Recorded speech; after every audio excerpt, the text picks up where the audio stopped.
Saudi সরকারের বরাত দিয়ে ধর্ম মন্ত্রণালয় জানায়, চলতি বছর 15 বছরের কম বয়সী কেউ হজ পালন করতে পারবে না। হজ মৌসুমের মাঝামাঝি সময় এসে হঠাৎ এমন সিদ্ধান্তের অনেকেই বিপাকে পড়েছেন, কারণ অনেকেই 15 বছরের নিচের সন্তান সহ চলতি পবিত্র হজ পালনের জন্য চূড়ান্ত নিবন্ধন করেছেন।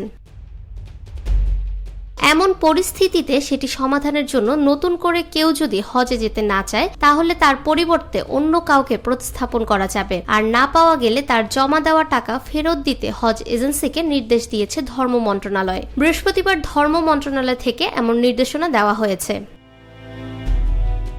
ধর্ম মন্ত্রণালয় হজ শাখার উপসচিব মামুন আল ফারুকের সই করা বিজ্ঞপ্তিতে বলা হয়, নিবন্ধিত শিশু হজযাত্রী ও তাদের সফরসঙ্গী পিতামাতা বা অভিভাবক কেউ হজে যেতে না পারলে তার পরিবর্তে সমসংখ্যক হজযাত্রী প্রতিস্থাপন করা যাবে। প্রতিস্থাপনের জন্য কোনো হজযাত্রী পাওয়া না গেলে সেক্ষেত্রে শিশু হজযাত্রী ও প্রযোজ্য ক্ষেত্রে তার পিতামাতা বা অভিভাবকের নিবন্ধন বাবদ নেওয়া সম্পূর্ণ টাকা ফেরত পাবেন।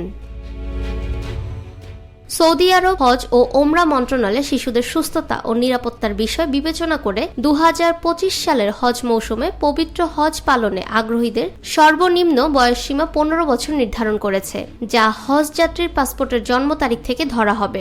সরকারি ও বেসরকারি উভয় মাধ্যমে নিবন্ধিত হজ যাত্রী, হজ এজেন্সি এবং হজ কার্যক্রমের সম্পৃক্ত ব্যাংক সহ সংশ্লিষ্টদের এ নির্দেশনা ফলো করতে হবে।